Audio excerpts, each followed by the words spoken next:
अस्सलाम वालेकुम।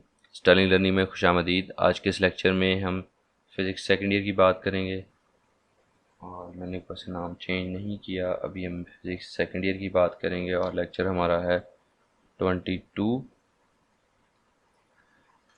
इसमें लास्ट लेक्चर में हमने बात की थी 21 के अंदर किरचॉफ्स के रूल के मुताबिक, फ़र्स्ट रूल और सेकंड रूल। फ़र्स्ट रूल जो वोल्टेज के लिहाज से डिस्कस करता है बातों को और करंट के लिहाज से, और सेकंड रूल जो है वो आपके पास दोनों करंट के रूल्स हैं बेसिकली। फर्स्ट रूल में क्या होता है, एक नोड की बात होती है और सेकंड रूल में आपके पास लूप की बात होती है। इसी के आगे हमारे पास ये इसके जो रूल्स हैं, if a source EMF is traversed from, यहाँ पे हमने कुछ वैल्यूज, एक वैल्यू इसको पॉजिटिव ली थी और इसको नेगेटिव लिया था। लास्ट लेक्चर में भी डिस्कस किया थोड़ा सा। अभी उसने 2 पॉइंट की शक्ल में लिखा हुआ था, इसको दोबारा से पढ़ लेते हैं। कहता है अगर दो वोल्टेज सोर्स आपस में जुड़े हुए हैं, ठीक है, इसकी ये V1 लगा लें और यहाँ पे कुछ रेजिस्टेंस है, फिर यहाँ पे आपके पास V2, फिर रेजिस्टेंस है और यहाँ पे आपके पास V2 है। तो V1 is greater than V2, तो करंट की डायरेक्शन आपके पास ये होगी। इसको I कह लें या I1 कह लें। तो इस तरह से नेगेटिव से पॉजिटिव की तरफ जा रहा है, ये पॉजिटिव से नेगेटिव की तरफ। तो यहाँ पे हम वैल्यू लेंगे, इसकी जो भी कैलकुलेशन के अंदर वैल्यू आएगी वो नेगेटिव आएगी, नेगेटिव V2, और इसकी पॉजिटिव आएगी, नेगेटिव से पॉजिटिव की तरफ। If a resistor is traversed in the direction of current, direction की, करंट की डायरेक्शन में रजिस्टर्स में से गुजरेंगे तो वो हमेशा उसको, करंट को यूज़ करेगा, यूटिलाइज करेगा और नेगेटिव करेगा, और करंट को, वोल्टेज को ड्रॉप करेगा। ठीक है। अच्छा जी, अब आपके पास यहाँ पे उसने एक बहुत बड़ी सी एग्जांपल दी हुई है। इतनी उसने डिटेल लिखी हुई है, इतनी डिटेल की हमें ज़रूरत नहीं है। हम जब इसके न्यूमेरिकल करेंगे तो उसके बाद आपको ये सारी डिटेल बगैर लिखे आपको वैसे ही सारी चीज़ें आती होंगी इंशाल्लाह। Procedure of solution of a circuit problem, circuit problem के सोल्यूशन का प्रोसीजर हमने करना है। वो क्या होगा, सबसे पहले सर्किट प्रॉब्लम जब भी आती है, सर्किट प्रॉब्लम होती है कि आपके पास अब केस दे दिया जाता है कि आपके पास इतनी रेजिस्टेंस है, इतना वोल्टेज सोर्स है, बैटरी या इस तरह की चीज़ें हैं। आपने उसको, उसके अंदर हमें बताना है करंट कितना जाएगा, वोल्टेज कितना जाएगा और पावर कितनी यूज़ होगी। और रियल लाइफ की अगर इसकी अगर बात करें तो होता है जी बिल कितना बनेगा आपका, या आपकी ने जो पावर सेंक्शन करवानी है इंडस्ट्री लेवल पे, तो आपका जो यूजेज है वो कितना हो सकता है मैक्सिमम और कितना मिनिमम होगा। उसके लिहाज से मैक्सिमम केवीए जो है वो आपके पास जो 3 kVA 4 kVA के आप ट्रांसफार्मर वगैरह अपनी इंडस्ट्री के लिए वो करते हो, वापडा से इशू करवाते हो। ये वही चीज़ है, पर उसका सिंपलेस्ट प्रोसीजर की बात है। इस प्रोसीजर टू सॉल्व, पहले सबसे पहले सर्किट डायग्राम ड्रा होती है। The choice of loops should be such that each resistance is included at least one in the selected loop। ठीक है, लूप इस तरह से बनने चाहिए कि कम से कम एक दफ़ा जो हर रेजिस्टेंस उस लूप के अंदर है वो एक दफ़ा उसके अंदर शामिल हो, एक दफ़ा से ज़्यादा दफ़ा ना हो। Assume a loop current in each loop, all the loop current should be of the same sense. ठीक है, पहले तो आपने क्या करना है, सर्किट डायग्राम ड्रा करनी। फॉर एग्जांपल मेरे पास एक सिंपल है सर्किट है, ये एक वोल्टेज सोर्स है,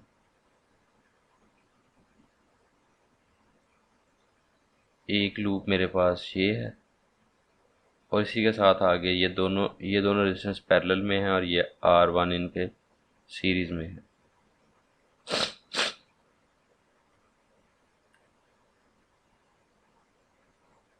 तो इसके अंदर जो मैं लूप करंट की डायरेक्शन लूँगा वही इस लूप के अंदर करंट की डायरेक्शन लूँगा। इसको करंट I1 कह लो, इसको करंट I2 कह लो।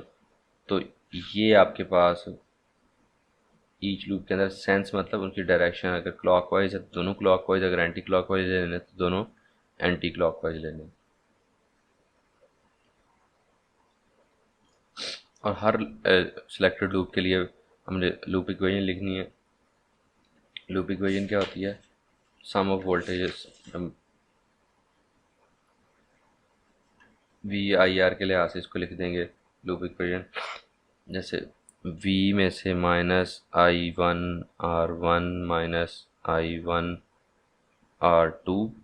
यहाँ पे I1 नहीं आएगा सिर्फ, क्योंकि I1 और I2, I1 ऊपर से नीचे की तरफ और I2 नीचे से ऊपर की तरफ, तो यहाँ पे आ जाएगा I1 माइनस I2 R2। इस लूप के लिए, लूप 1 के लिए, और लूप 2 के लिए क्या होगा जी, लूप 2 में वोल्टेज सोर्स कोई नहीं है, यहाँ पे I2 R3 minus I2 R3 और माइनस I2 माइनस I1 में से I1 निकल जाएगा, क्योंकि हम इस लिहाज से देख रहे हैं तो इधर I1 अपोजिट में है, इंटू R2। ये इसकी डिटेल हम आगे फर्दर पढ़ लेंगे, फिर इन दोनों को आपस में सॉल्व करके हम इसके अननोन वैल्यूज़ को कैलकुलेट कर लेंगे। इसी लूप की व्हीटस्टोन ये जो ब्रिज है, ये आपके पास is the one of the example of Kirchhoff rules. Kirchhoff rule जो है वो लूप्स की बात करता है, करंट के लूप्स की बात करता है, उन्हीं को यूज़ करते हुए व्हीटस्टोन ब्रिज बनाया जाता है, जिसमें हम तीन हमारे पास रेजिस्टेंस नोन होते हैं और कोई भी चौथा रेजिस्टेंस अननोन लगा दें, और दरमियान में आपके पास गैल्वेनोमीटर यहाँ पे नज़र आ रहा है। इसकी फिगर मैं यहाँ पे बनाता हूँ, फिर आप लोगों को समझाऊंगा।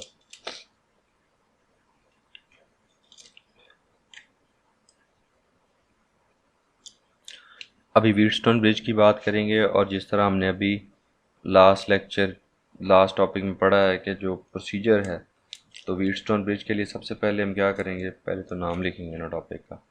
ये है फिज़िक्स सेकेंड ईयर चैप्टर 13 है। सबसे पहले लिखेंगे जी, हम कर क्या रहे हैं जी, व्हीटस्टोन ब्रिज।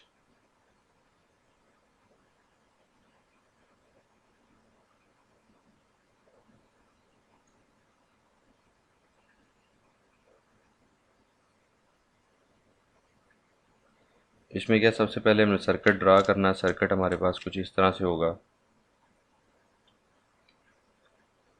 ये पॉइंट ए कह लें और ये पॉइंट आप इस तरफ सर्किट ड्रा कर लें, ये पॉइंट ए कह लें, ये पॉइंट बी कह लें, इनके दरमियान कुछ इस तरह से रजिस्टर्स लगे हुए हैं।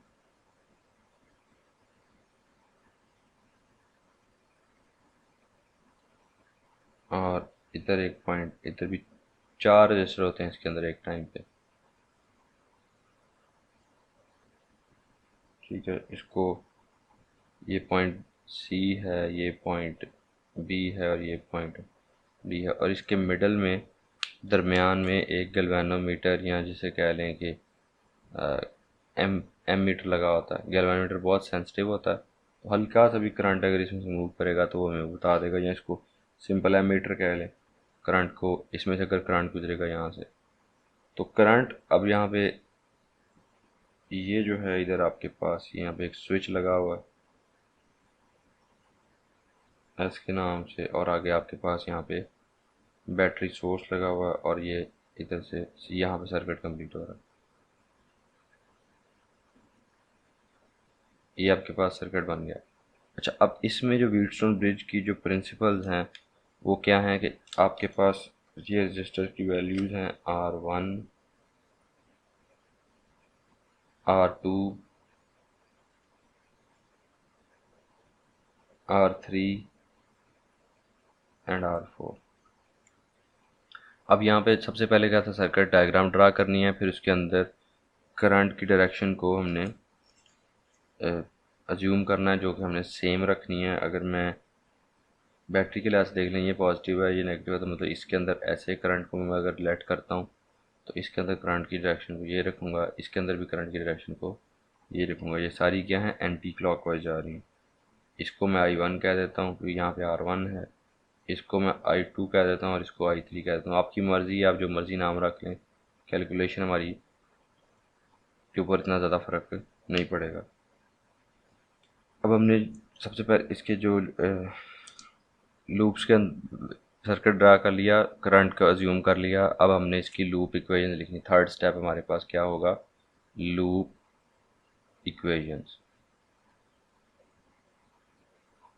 लूप इक्वेशन क्या होती है कि sum of voltages are equal to 0। तो इसके अंदर वोल्टेजेस कितने हैं, इसके अंदर आपके पास वोल्टेज सोर्स भी दिया हुआ। अगर मैं यहाँ पे पहले ये ए है, ये डी है, ये बी है, तो A B D A loop की इक्वेशन लिख लूँ तो क्या होगा, इस लूप की इक्वेशन लिखूंगा ए बी डी ए, तो इसके अंदर करंट सोर्स, वोल्टेज सोर्स कोई नहीं है, सिर्फ करंट मूवमेंट कर रहा है। तो क्या होगा,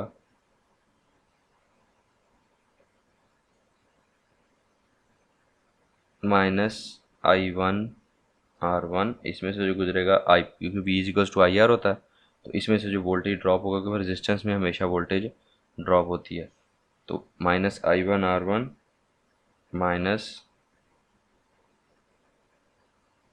अच्छा इस गैल्वेनोमीटर की वजह से जो हमें रेजिस्टेंस फील होगी, इसके अंदर आर जी स्मॉल रेजिस्टेंस होगी इसके अंदर। अब यहाँ जब करंट आई वन ऊपर की तरफ जा रहा है और आई टू क्या है, इधर से ऐसे घूम के नीचे की तरफ आएगा, तो ये क्या होगा, माइनस आई वन में से कुछ जो आई टू निकलेगा, जो रिमेनिंग बचेगा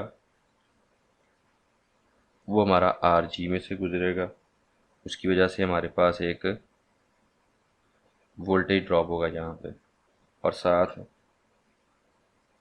माइनस आई वन, अब यहाँ से आई वन की डायरेक्शन ये है और आई थ्री जो है उसकी डायरेक्शन ये है, आई वन में से आई थ्री निकलेगा और आर थ्री आ जाएगा, इस सब का सम क्या होना चाहिए, इक्वल टू ज़ीरो। ये इक्वेशन वन बन गई। दूसरी इक्वेशन लिख लें जी, इसकी आई टू के लिहाज से, इसमें सिर्फ आई टू गुजरा, तो यहाँ शुरू करेंगे minus I two R two, क्योंकि इसके अंदर और कोई करंट नहीं है। इस नोड के ऊपर, इस लाइन के ऊपर भी दो करंट हैं, इस लाइन पे भी दो करंट हैं, माइनस इसमें से आई टू में से आई वन निकलेगा, क्योंकि हम इधर बात कर रहे हैं, तो इस डायरेक्शन जो आई वन को पॉजिटिव रखेंगे और ये नेगेटिव रखेंगे, और साथ आर जी, और यहाँ पे आर फोर में आएंगे तो माइनस आई टू में से आई थ्री निकलेगा, क्योंकि यहाँ पे आई टू डायरेक्शन इस तरह होगी और आई थ्री की डायरेक्शन ऐसे होगी, तो आई टू में से आई थ्री निकलेगा और साथ आर फोर आ जाएगा इक्वल्स टू ज़ीरो। ठीक है, ये आपके पास इक्वेशन टू आ गई। इक्वेशन वन थी, ये इक्वेशन टू है। और कह रहा है अगर हम ज्यूम कर लें कि गैल्वानोमीटर में से या एमीटर में से कोई करंट नहीं गुजर रहा, तो I one minus I two, zero minus zero, I two minus I one, इसका आंसर भी ज़ीरो आएगा। मतलब क्या है, ये जो करंट है और ये जो करंट है, ये इक्वलाइज कर रहे हैं, इसमें से करंट कोई गुजर नहीं रहा। तो I one minus I two equal to zero, तो I one equals to I two. ठीक है, ये करंट अगर दोनों सेम होंगे तो इसमें से करंट ज़ीरो गुजरेगा। तो ये वैल्यूज दोनों ज़ीरो हो जाएंगी, आपके पास आ जाएगा minus I one R one, इसके अब ज़ीरो पुट हो जाएगा, zero into R G minus I one minus I three, R three equal to zero. इसको मैं यहाँ पे लिखूँगा ही नहीं, ख़त्म कर दूंगा यहाँ से, क्योंकि ज़ीरो जब वैल्यू पुट हो जाएगी तो ऑटोमेटिकली ज़ीरो हो जाएगा। अब इतनी समझ तो आप लोगों को भी होगी।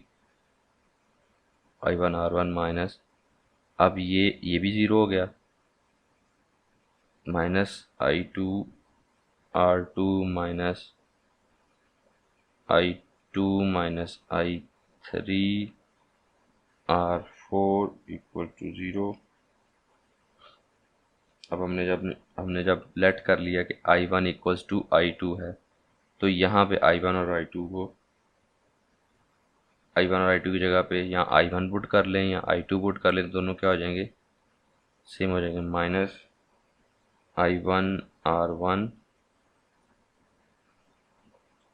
यहाँ पे I one minus I three, में आई वन पुट कर रहा हूँ आई टू की जगह पे, हर जगह पे। ये R three equal to zero है, और दूसरा ये वाला भी आपके पास minus I one R two minus I one minus I three R four equal to zero हो जाएगा।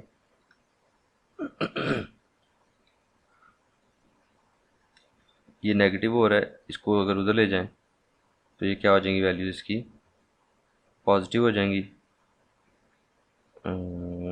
हम इसको फर्दर यहाँ पे सॉल्व कर रहे हैं, ठीक है। अब आपके पास -i1 r1 over -i2 r2, और इस दोनों इस वैल्यू को भी उठा के ले जाएंगे, ये हो जाएगा, इस वैल्यू को उठा के ले जाएंगे, तो ये आपके पास दो इक्वेशन है। ये इसको सीधा कर लें पहले, i1 r1, या इधर ही कर लेते हैं, यहाँ पे देख लें, i1 r1 इक्वल्स टू, ये नेगेटिव था, जाके i1 माइनस i2, बाहर नेगेटिव था, बाहर अब पॉजिटिव हो गया, इंटू r3, और इसी तरह ये इसको लेके जाएंगे तो i2, ये यहाँ पे नेगेटिव है, negative i2 r2 equals to i1 minus i3 r4। इन दोनों को डिवाइड कर लें, इक्वेशन 1 और इक्वेशन 2 को डिवाइड करने से क्या होगा, negative i1 r1 over negative i2 r2 equals to i1 minus i2 over साथ r3 आ जाएगा, और i1 माइनस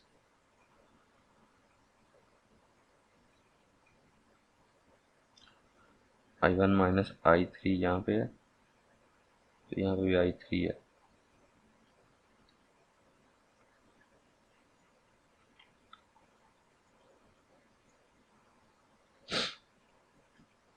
यहाँ भी i1 को i2 के बराबर रखा, तो यहाँ पे i2 वहाँ भी i1 आ जाएगा, और ये भी काट जाएंगे आपस में, ये दोनों भी काट जाएंगे, तो आपके पास आ जाएगा r1 over r2 equals to r3 over r4, ठीक है। तो ये जो कंडीशन है, ये जो हमारे पास फार्मूला फाइनल फॉर्म में आया, इसको यूज़ करते हुए व्हीटस्टोन ब्रिज को किस किस तरह से इस्तेमाल कर सकते हैं। हम इसको इस्तेमाल कर सकते हैं जब भी हमें ज़रूरत होगी किसकी। तो thus whenever the condition of equation 13.27 is satisfied, no current flows through the galvanometer and it shows no deflection। अब हम जब भी रेजिस्टेंस को लगाएंगे, कोई जिस रेजिस्टेंस को हमने चेक करना है, तो हम क्या करेंगे, when if we connect three resistance R1 R2 R3 of known adjustable values, adjustable values का मतलब उनकी वैल्यूज को हम कम ज़्यादा कर सकते हैं। तो एक चौथी रेजिस्टेंस हम लगा देते हैं जिसकी हमने वैल्यू फाइंड करनी है, R4 उसका नाम दे लें। R4 फाइंड करना है, तो R4 को मैं इधर ले जाऊंगा, R1 इसको इधर रीअरेंज कर लूँगा, R4 इक्वल्स टू एक रिलेशन के बन जाएगा, और फिर R1 R2 R3 की वैल्यू को ऐसे एडजस्ट करूँगा कि इसमें से करंट ज़ीरो गुजरे। जब इसमें से करंट ज़ीरो गुजरेगा, दैट मीन्स कि ये दोनों करंट बराबर हो जाएंगे और एक दूसरे को कैंसिल आउट करेंगे, इसमें से करंट गुजरेगा ही नहीं। तो फिर इस कंडीशन के अकॉर्डिंगली मैं वैल्यू को, रेजिस्टेंस की वैल्यू को फाइंड आउट कर सकता हूँ। तो व्हीटस्टोन ब्रिज जो है ये किसी भी अननोन रेजिस्टेंस को फाइंड करने के लिए हम इस्तेमाल कर सकते हैं, ठीक है। उसके बाद आखिरी टॉपिक है पोटेंशियोमीटर, और उसके बाद क्वेश्चन शुरू हो जाते हैं। पोटेंशियोमीटर हम कल कर लेंगे नेक्स्ट लेक्चर में, कल या परसों जब भी हम रिकॉर्ड करेंगे उसमें कर लेंगे। और तब तक के लिए अल्लाह हाफिज़, दुआ में याद रखिएगा, अपना ख्याल रखिएगा। अल्लाह हाफिज़ और अल्लाह आपका निगहबान।